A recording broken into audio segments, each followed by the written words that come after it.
కొత్తగా వచ్చిన కమిషనర్ గారికి మా సమస్యలు అంకిరెడ్డిపల్లె విలేజ్ లో ఉన్న మేము బాధపడుతున్న సమస్యలు చెప్పుకోవడానికి వచ్చామండి.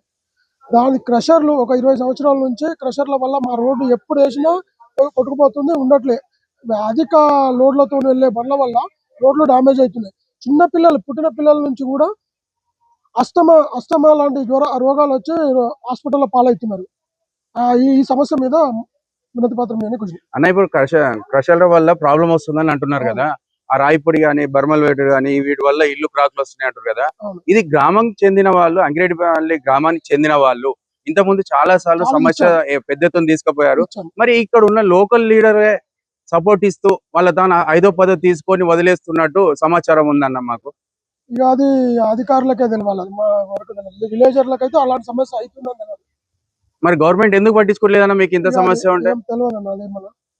అంటే ఆ పొడి వల్ల పిల్లలకి ఇబ్బంది, బర్మల వల్ల బర్మలు పెడుతుంటే ఇంట్లో క్రాక్లు వస్తుంటాయి. మరి వీటిపైన ఇంతకుముందు ఒక 10-15 సార్లు తీసుకుపోయారు కదా, మరి ఎలాంటి స్పందన వచ్చిందన్న? ఏమీ లేదు.